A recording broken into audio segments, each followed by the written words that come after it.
You're worth it. We're all worth discovering the more in ourselves. That's what we're here for. It's time is now to do that. Face our fears and do it anyway. I love that. Face your fears, do it anyway. Let's become fearless. Let's live fearlessly. Hey, and welcome back to the podcast. We are here with Mea Bishop from Mea Bishop Bringing Breakthrough.com. And Mea is all about bringing you the breakthrough that is holding you back from becoming all that you are created to be. She is a co-author with Pat Mesiti in the book Ready, Aim, Succeed. And we are going to be talking about all those self-limitations, limiting belief, self-sabotage, and all those things that we know that we can and should do to achieve our greatest and biggest dreams. So Mea, glad to be talking to you. Great to speak with you today. Thanks for bringing me here. You're very welcome. And thank you for showing up. So what is your passion and your focus, and what just has you really fired up these last few months? For me, I think it's really realizing we're in this incredible, great, revealing time on earth, and it is to discover why we're here and to, the flip side of walking forward in everyone's truth. What is our sole purpose? What is our reason for being here? And I think there's a lot of what we have walked in that is behind us now, and there is a huge, bright future and a lot of uncertainty. Well, when is there not uncertainty, right? You think about, well, even in the 70s, there was recession. And even before that, you're dealing with Black Plague. And even if you look, 20 years ago, people were worried about like 9/11 and terrorism. So it seems, or, recession, economy. So there's always some sort of a crisis. And there's nothing in the whole wide world that you and I, Mea, can do to stop some war or stop recession. But it can be up to us to change our feelings and our reaction to that. And sort of like you're saying, it's good that now so many of these things can be spoken about, right? We have all these terms and all this language, and you can look up if you have some sort of problem with anxiety or these bad patterns or just whatever holds you back. And so what specifically do you think we need to be focused on now that we're in this more like enlightened time? We can talk and think about things. What's holding so many of us back, and what should we be doing? I think it comes down to personal responsibility and accountability for discovering yourself and discovering what is your strength and weaknesses, and what about your thinking or around you no longer serves you for who you're going to be tomorrow. And I think also being able to freely discover what it is your passions are, what it is that you are that may be having you stuck, maybe keeping you where you just, there's glitches. We all have little blocks, I think it is. It's actually freeing the mind and the heart. And so when someone comes to you and says, this all sounds great, I want to free my mind and free my heart, and I know I have these blockages, but maybe they don't know what they are, and they're just unsure even of like where to start. What would you tell someone is the starting point to even begin thinking about this? I think for me, it's starting to question yourself. Why do you think like that? Why do you react like that? The why question is very powerful. And realizing that, uh, we have to actually, there's a lot of stuff in us that we haven't actually allowed to come out. And so it's learning to ask yourself why, rather than looking out and blaming the world around you. Look within. But and yeah, ask questions. And I was listening to someone talk the other day about becoming more playful with what's going on in your thinking that is causing limited thinking, holding you back, keeping you stuck. And so what does playful mean? Because it seems like from my interpretation, when I first hear that, I think, okay, playful means to kind of maybe explore, maybe just the what ifs, and to think about like, uh, I don't know, just get out of your box. Because it seems to me like when you think about, well, it's everyone else's problem, right? Like I'm the way I am, and I have these problems because of this person and this circumstance and this location where I live and these things that happen to me. And so when you say be more playful, I'm thinking, well, maybe think the thoughts that you're afraid to think, and then kind of play and toy around with it and think, what if this was removed, or what if I acted differently in this way? But I know I could be totally wrong. So when you say be playful, what does that mean to you? I think don't take yourself too seriously. I think we can get, it depends on our personality, but for me, I was too serious, and trying to find my way in what was around me.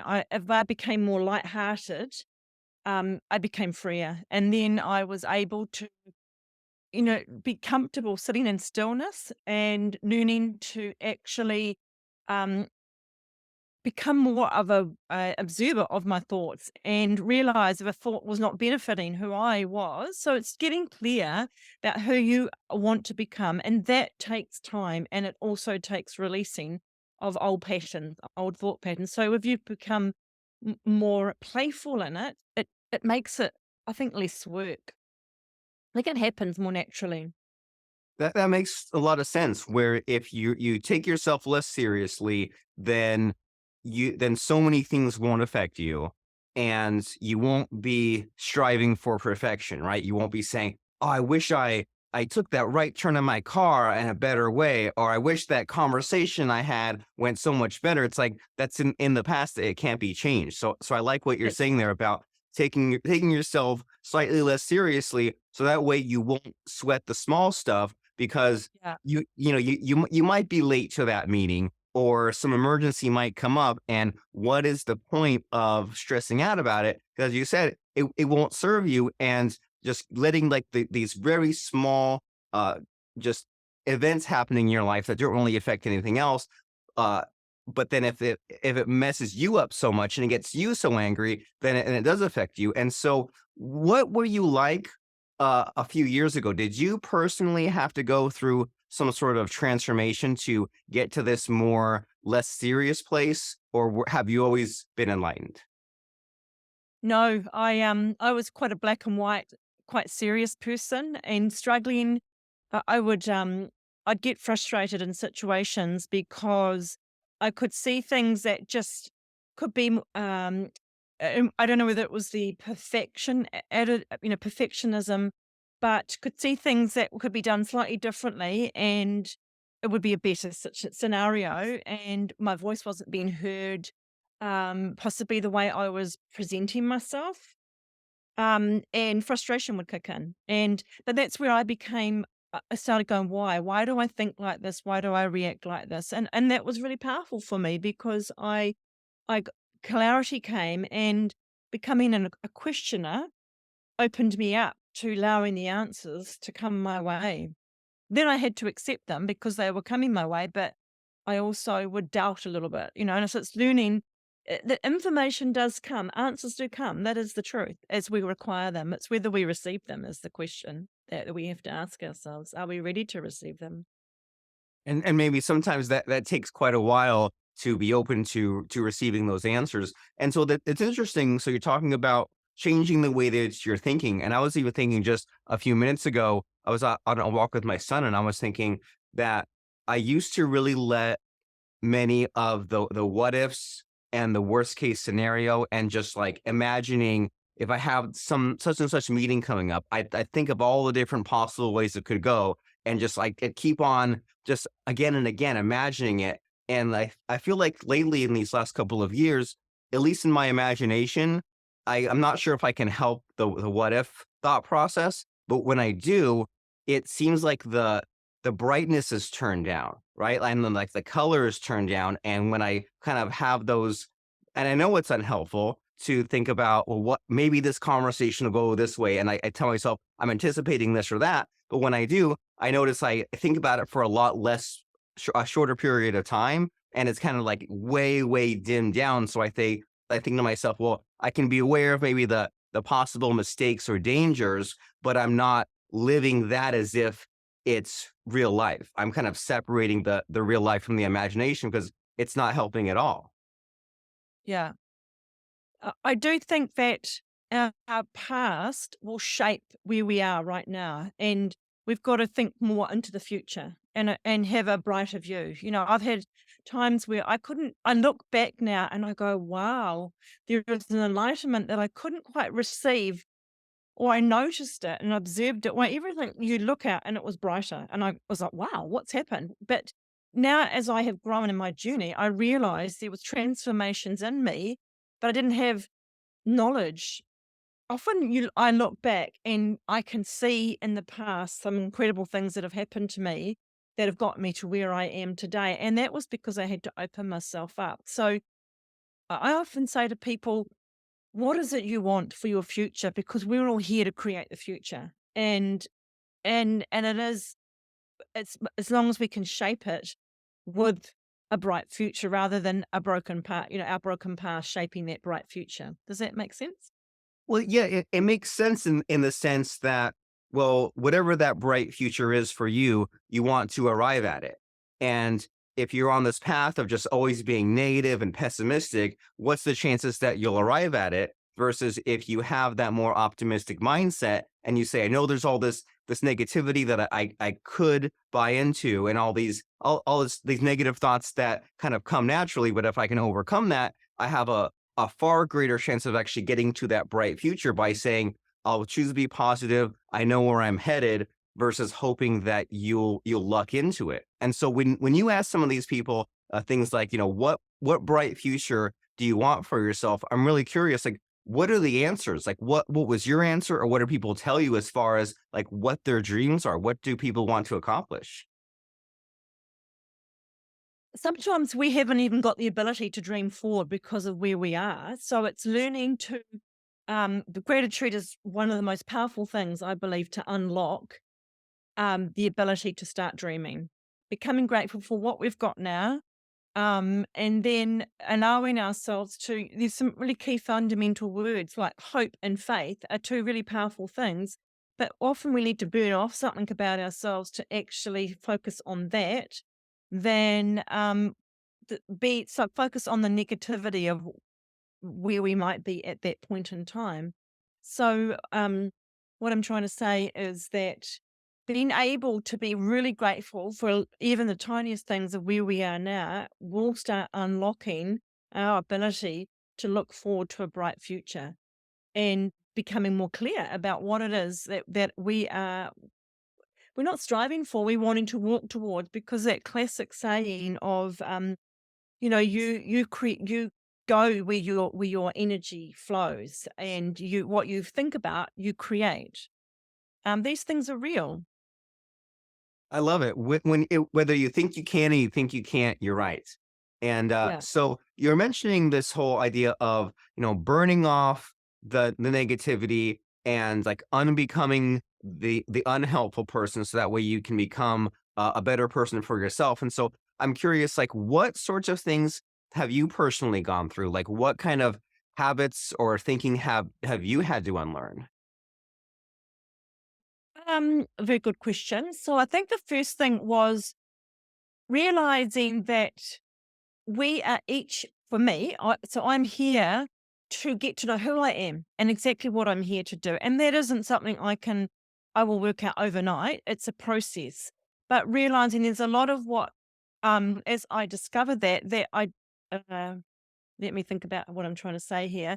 There's a lot of stuff around me that actually doesn't serve who I am going forward. So learning to walk forward without taking on other people's choices in life, other people's realities they choose from them for themselves, um, and finding a way to actually find a voice in that. I remember something I realized when I had children was I wanted to be able to tell my children something that I hadn't gained as a young person, and that was to have that voice to say to people, look, thank you, but no thank you. And I didn't know, it took me quite some years to work that out, rather than people pleasing.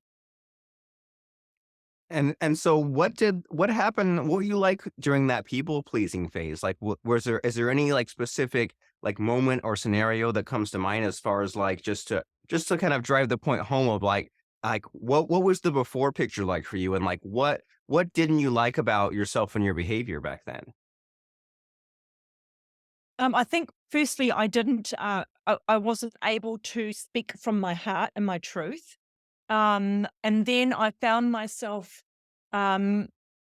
I think I was letting go of my inner strength of who I was to please the people around me, or actually I was going to the wrong people and expressing myself. So I became more discerning about who I talked to to nourish what it was I was trying to discover. And yeah, letting go of recognizing what and not when I say doesn't serve you, that's not a selfish thing. That is just not it's not what's bringing you in the nourishment to keep growing and stepping forward. And so it seems like so what you're talking about here is if you're too much about others and too much about the people pleasing, then you sort of lose yourself. And then it seems like the first step towards getting out of that is at least recognizing that behavior. That maybe it won't all get fixed overnight. You can't completely become this brand new person instantly, but maybe at the beginning, if you just say, I'm acting in a certain way. I'm stuck in these certain patterns, and at least just like noticing when like, hey, that's not good that that happens. When I don't speak up about that, or when I'm like too much obsessing over that, it seems like just knowing when it happens is just your first step towards the recovery. Correct. Absolutely. And realizing that if we speak our truth, it won't always be received. And often the way we present our truth, if we are coming from a place of we're broken, we don't deliver it in a way that is often received. But if go back to that lightheartedness, we can walk in a humility of um, and discernment of realizing not all responses are actually benefiting benefiting ourselves or benefiting the person that is giving us that response. Um, yeah, and I think it's reflecting, but not over reflecting. Like you were mentioning more than once about we go over things. Absolutely, we tune it in our mind, and that's where learning to actually sit in a bit of stillness helps us to identify thought patterns that are taking us places that don't serve us. I think stillness is huge because I'm thinking you're making me think about there's been so many situations lately where say I'm on like a sales call, like a one-on-one Zoom meeting, or even us podcasting here, instead of me like jumping on and adding to what you're saying or like thinking what I'm saying next, I'm just speaking to you right now. And then it's okay if there's a little bit of a pause, if there's a little bit of thinking about what there is next. It doesn't have to be action packed, each person saying each thing, and that took me at least a long while to get over that and to just like be myself and be imperfect.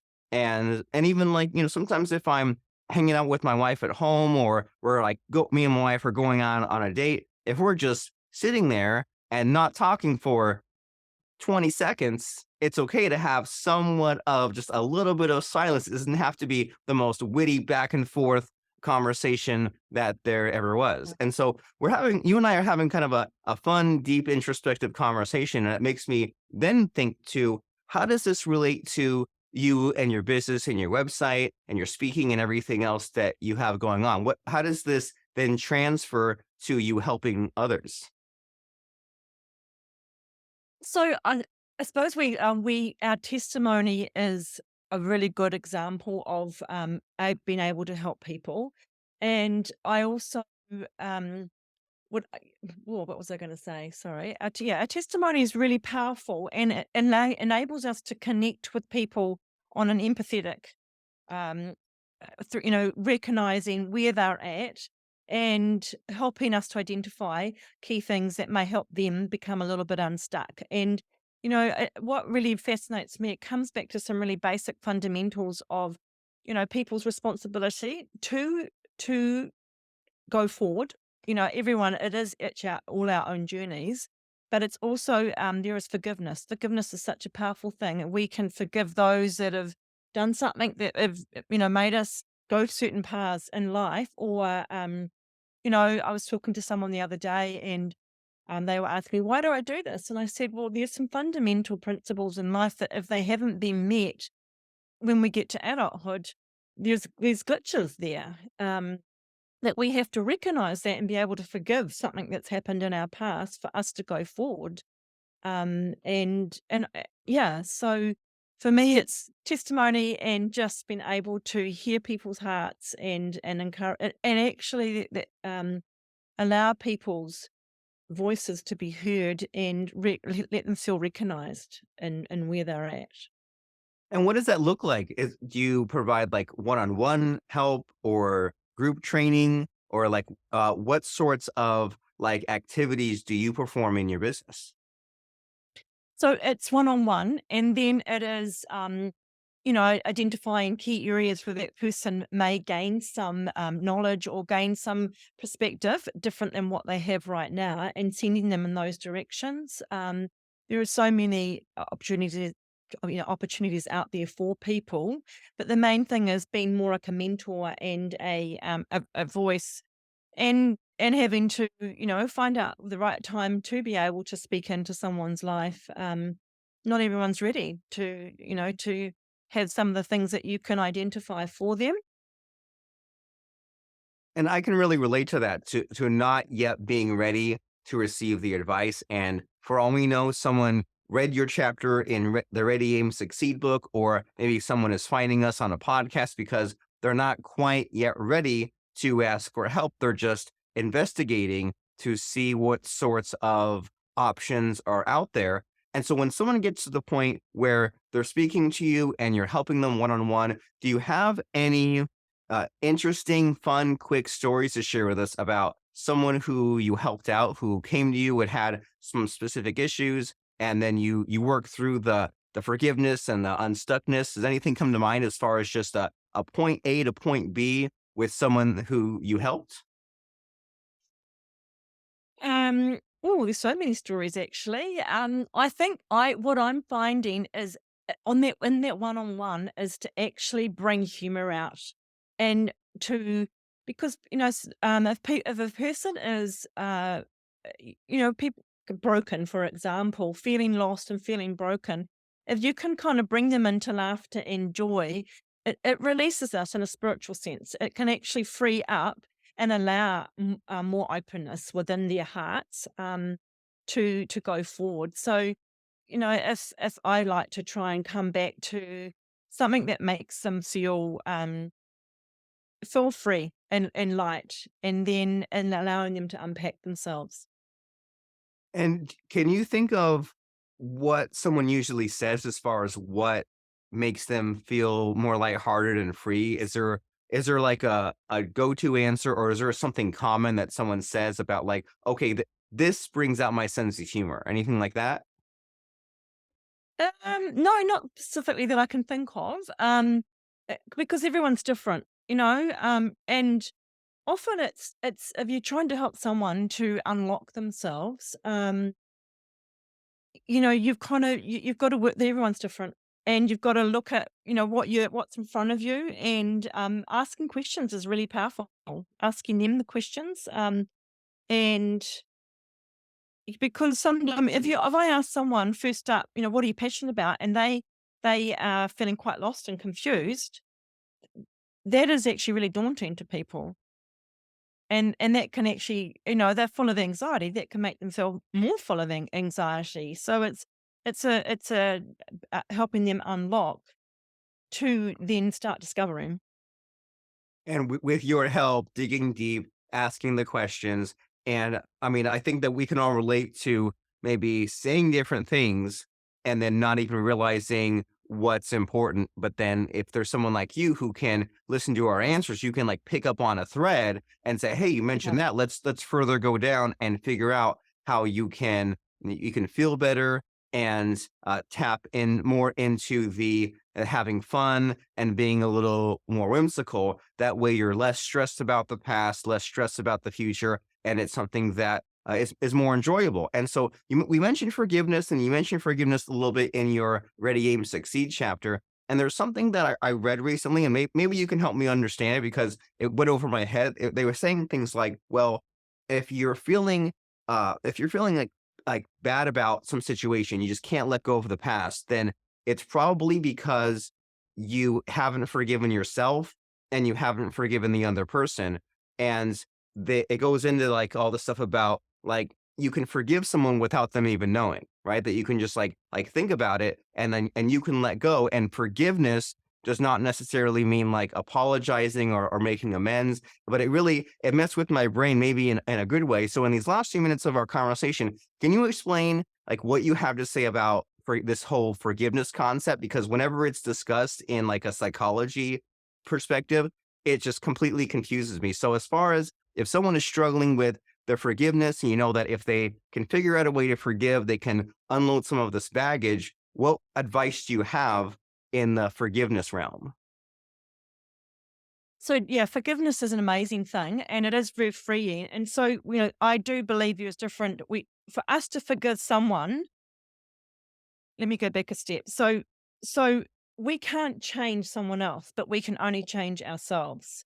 So we can forgive someone, but that doesn't mean we can forgive their actions to free ourselves, but that doesn't mean that we have to continue to walk with that person if we're not aligned, if we're on different values and different thinking. Because for true forgiveness to happen, it has to be a two-way thing. So I see people quite often that they can forgive someone, but because the other person's not recognizing or not prepared to see, they have to walk separate paths. So you can so for me to be able to forgive someone is to realize they don't actually know what they're doing, because quite often people, they don't know any better, and they will have done what they've done because that was the only tools they had in their kitty. And until they are prepared to recognize that, which is what you can't change, you just have to leave that on the side if that's what helps you to continue on your journey. Has Well, that answered your? Yeah, I mean that's a lot to think about, and so it seems like maybe what I'm getting from you is to kind of what do they say? Keep your own side of the street clean.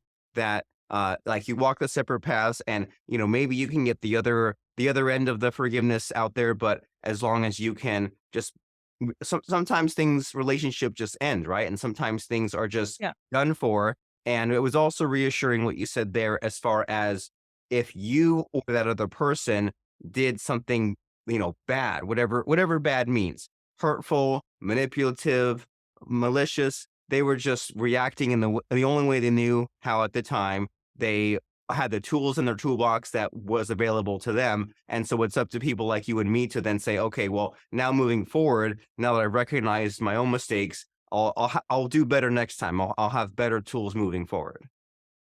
Yeah, yeah, and that's where with forgiveness, sometimes we have to set boundaries to continue to nourish ourselves. We have to set a healthy boundary that enables us to not allow something to happen again, or to get more clear about keeping forward on this journey. And yeah, so as I said, we can forgive someone, and the test is when we're back in their presence. If we have to be back in someone's presence, is whether um, how much we've grown really in our forgiveness. So it's starting to make sense to me. This idea that you said there about like being introspective and thinking about these things without getting caught in a loop, without obsessing. Instead, you're saying, well, here are some helpful tools to move through, right? I'll think about the boundaries that I make and about the mistakes I might fall back into and about like kind of getting caught back in someone else's prison, being stuck under someone else's spell and saying, well, are my boundaries set incorrectly where I fall back into that? Or have my boundaries been set up so that way I can move forward, be the better person I want to be, and have that brighter future that we're talking about. And so, you and I could probably go on for hours or days about this because it's such a weird, just abstract thing to think about, like getting into our own human psyche. But because this is a podcast, we want to get people excited and interested, but then leave them wanting more. So that way they will go and rush to your website and say, man, just in those few minutes, Mia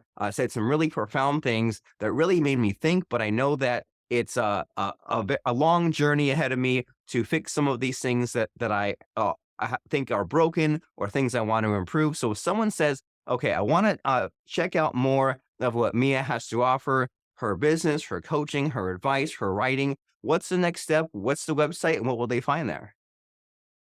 Okay, so Mea Bishop, bringing breakthrough, and then there is a Calendly link there to book your and schedule your time with me, and then we go from there. Well, fantastic. And whenever someone has one of these, mechanisms to book an appointment, it's always a little scary, right? There's so much uncertainty. You're saying like, I'm going to some web page. I'm not sure who this person is. But what comes to mind for me is that you couldn't learn karate just reading a textbook. You couldn't learn how to drive just by watching a video of cars going down the street. You can get a little bit of an idea, right? You can say, oh, well, karate, maybe I do these kicks, or driving, maybe there's the gas and the brake, but then at a certain point you'll get stuck, right? And at a certain point you'll say, I actually need one-on-one help to do those kicks or to turn the steering wheel in that car. And I think that people are in a similar situation where if they felt like, okay, I got 10% on the way there, but I'm nowhere close to feeling better about myself or solving these problems or becoming more fulfilled, then now is the time to go to meabishopbringingbreakthrough.com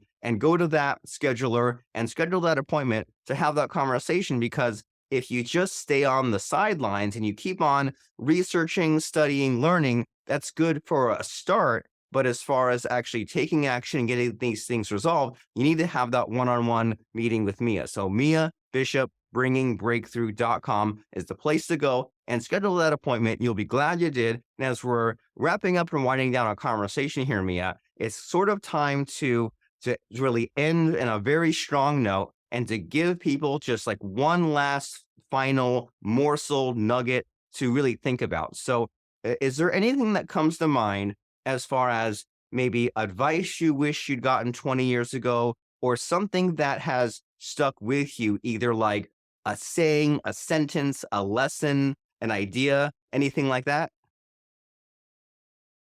Oh, I like to say to people, you're worth it. We're all worth discovering the more in ourselves. And that's what we're here for.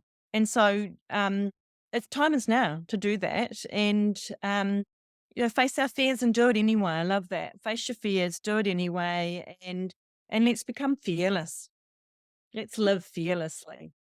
Very nice. I love it. Face your fears, do it anyway, live fearlessly, become fearless. And the very first step into doing that is by going to that website. Go to Mea Bishop Bringing Breakthrough. It's okay to be a little nervous. It's okay to be a little anxious, but that means that on the other side of that fear is where you want to be and where you want to go, and you'll be glad you did. So go to Mea Bishop Bringing Breakthrough.com, and we'll see you there. And thank you, Mea, for giving us a good time and giving us some of these really deep thoughts that we'll be thinking about for quite a while. Thank you very much.